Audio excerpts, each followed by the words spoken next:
Сайн байцгаана уу? Та бүхэндээ өнөөдрийн мэндийг хүргэе. Энэ удаагийнхаа бичлэгээр би алдартай хөрөнгө оруулагчдын хэрхэн амжилтанд хүрсэн түүх болоод ямар зөвлөгөөнүүдийг дөнгөж эхэлж байгаа хүмүүстээ өгдөг талаар цуврал болгон хөрөх болно. За ингээд эхний хүн бол Бенджамин Грахам. Тэгэхээр энэ хүнийг бол хүн болгон мэдэхгүй байх. Гэхдээ Warren Buffett-ийг бол бүгд мэдж байгаа гэж бодож байна. Тэгэхээр энэ хүн бол Warren Buffett-ийн багш. Омохогийн зөнч одоо Warren Buffett гэдэг энэ эрхэн бол одоо 65-аас одоо 70 тэрбум долларын хөрөнгөтэй ийм хүн байгаа. Тэгээ энэ хүний одоо багш нь бол Бенджамин Грахам гэж байсан юм байна. Тэгэхээр Бенджамин Грахам бол 1896 онд төрсөн. За одоо яг эд 1929 оны эд одоо их хямралын үеэс өмнө одоо бизнесээ хийж эдэр залуу наснда өсөж дэвшиж явсан юм гэдэг. Тэгээ 1929 оны их хямралаар бол Бенджамин Грахам үндсэндээ бүрэн дампуурсан гэж ярьдаг. За тэгээд тэрээр бол одоо хөрөнгө оруулалт хийхээсээ гадна Колумби их сургуульд бол багшилдаг профессор байсан. За тэгээд багшийнхаа ажлыг хийн. За дээрэс нь хөрөнгө оруулалтынхаа одоо компани удирддаг гэсэн. Тэгээд ер нь бол их хямрал бол Бенджамин Грахам гэлтгүү дэлхийн нийтийг сүрүүлсэн. Тэгээд Грахамын харин нэг одоо хацтай гэх юм уу зүйл нь бол юу гэхээр 1930-аад оноос эхлээд түүний эргэн тойронд байсан хүмүүс түүнд дахин итгэж одоо мөнгө өгсөн байдаг. За ингээд тэрээр бол одоо хямралын дараах он жилүүдэд бол бас маш амжилттай хөрөнгө оруулалтуудыг хийж чадсан баг. Тэгэхээр энэ хүний талаар Warren Buffett бол хэлэхдээ бол түүний одоо хөрөнгө оруулалтын зөвлөгөөнд дагаад нэг ч хүн алдаагүй. Тэр үнэхээр сайн хөрөнгө оруулагч болыг бол түүний номнуудыг уншаа гэж хэлсэн байдаг. Тэгээ бас Warren Buffett бол Berkshire Hathaway-ийн эзэмшигчдийн хурал дээр одоо нэг хурал дээр бол юу гэж хэлсэн байдаг. Миний хамгийн сайн хөрөнгө оруулалт бол Бенджамин Грахамын бичсэн ухаалаг хөрөнгө оруулагч номыг худалдаж авч уншсан явдал гэдэг юм аа гэж бас хэлсэн байдаг. Тэгэхээр Бенджамин Грахам бол өөрөө ямар номнууд бичсэн бэ гэхээр 1949 онд бол ухаалаг хөрөнгө оруулагч гэдэг ном бичсэн байдаг. За мөн унцаасны шинжилгээ гэдэг номыг бас гаргасан байдаг. Тэгэхээр энэ хоёр ном бол өнөөдөр хөрөнгө оруулагчдын, хувьцааны хөрөнгө оруулагчдын ширээний ном байж чадсан. Монголын хамгийн өндөр ноён улсаараа нэрлэгдсэн Тамбог групп нь 16 одон компани, 3 хөрөнгө оруулалттай компани, 4 бизнес нээж нийтдээ 12 мянган ажиллагчдаагаар бизнесийн салбар бүртээ мандайлан үйл ажиллагааныхын хүрээгээ амжилттай хийсээр байна. Бидний амжилтын нэгэн нууц бол зөв хандлага, гал эрмэлзэл, ур чадвар бүхий ажилтнууд тэднийг байнга хөгжүүлэх хүний нөөцийн бодлого байлаа. Энэ олон 10 жилийн турш, 100 жилийн турш өнгөрсөн жилүүдэд бол энэ хоёр ном бол өнөөдрийн хүртэл ямар ч хөрөнгө оруулагчийн ширээний ном байх ёстой гэж хэлж байна. Тэгэхээр яагаад энэ хүн энэ маш гайхалтай үр дүнтэй бусад хүмүүсийг амжилтанд хүргэж чадах ийм номыг бичсэн юм бэ гэд ингээд бодод үзэхээр бол тэрээр бол одоо энэ хямралын үеэр би юун дээр алдсан бэ гэдэгтээ бол нэлээд анализ хийсэн юм шиг санагддаг.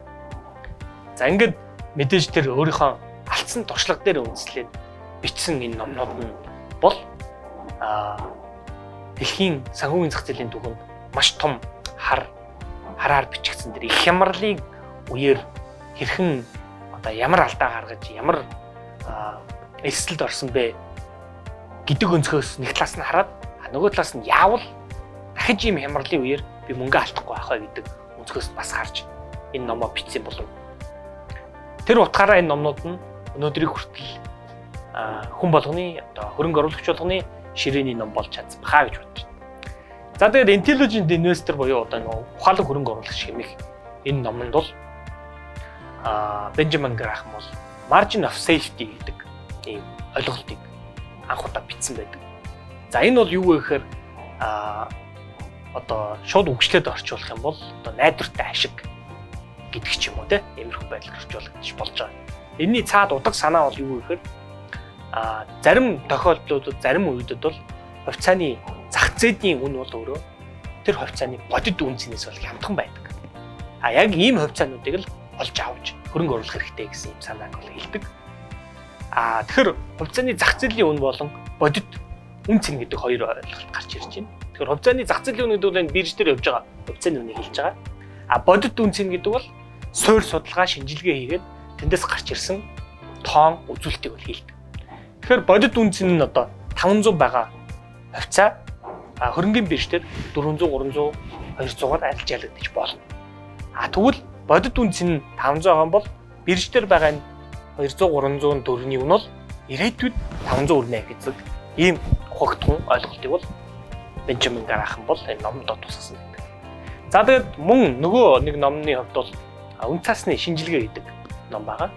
За энэ бол үндсэндээ одоо хамгийн анхны аль бие хосны үн цасны шинжилгээ хийх. Монголын хамгийн өндөр ноён улсаараа нэрлэгдсэн Тамбог групп нь 16 хотын компани, 3 хөрөнгө оруулалттай компани, 4 бизнес нэгж, нийтдээ 12 гаруй ажиллагчтайгаар бизнесийн салбар бүртээ мандайлан үйл ажиллагааныхын хүрээгээ амжилттай хийсээр байна. Бидний амжилтын нэгэн нууц бол зөв хандлага, гал эрмэлзэл, ур чадвар бүхий ажилтнууд тэднийг байнга хөгжүүлэх хүний нөөцийн бодлого байлаа. Суурь судалгааны аргачлалыг бичсэн ийм ном гэж бас хэлж болно. За энэ номыг бас та бүхэн сонирхож уншиж судлах хэрэгтэй гэж бодож байна. За ухаалаг хөрөнгө оруулагч номонд бас дурдсан нэг зүйл бол одоо ноён зах зээл гэдэг ойлголтыг бас бичсэн байдаг. За энэ бол юу гэхээр хөрөнгөний зах зээл дээр бол өдөр болгон арилжаа явна. Өдөр болгон ноён зах зээл тань дээр ирээд өөр янз янзын үнийг бол санал болгоно. Тэгэхээр та өнөөдөр заавал хувьцаа үн ханшин тохироогүй болоод хувьцаа авч чадаагүй ч гэсэн ноён зах зээл бол дараа нь тань дээр дахиж заавал ирж танд бас санал болгоно. Тэр үед зах зээл танд маш сайхан үн санал болгох юм бол та тэр үед хөрөнгө оруулалт хийх хэрэгтэй гэсэн.